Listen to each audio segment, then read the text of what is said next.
My dear viewers and students, अस्सलामु अलैकुम। आज के इस वीडियो में हम मोस्ट इम्पोर्टेंट शॉर्ट क्वेश्चंस करेंगे यूनिट नंबर 5 और 6 के, और हम बात कर रहे हैं 10th मैथमेटिक्स साइंस की। तो गोया ये वीडियो आपके लिए यूनिट नंबर 5 और 6 के लिए गेस्ट पेपर का काम करेगा। The very first most important short question is define a function.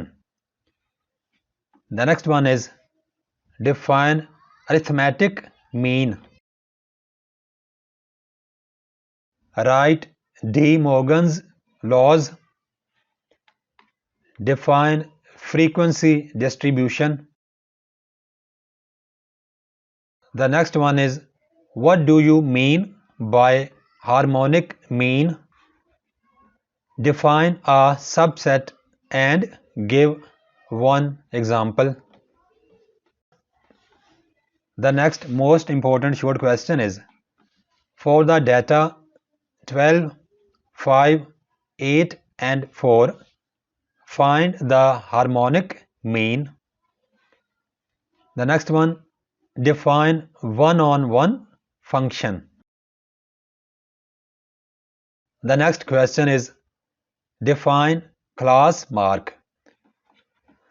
Find A and B if A minus 4 and B minus 2 is equal to 2 and 1.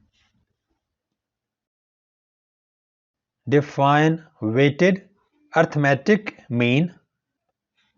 And the last most important question is on 5 terms tests in a mathematics, a student has made marks of 82, 93, 86, 92 and 79. Find the median for the marks. Thanks for watching. Please subscribe my channel. Also like and share this video with your friends. Thanks.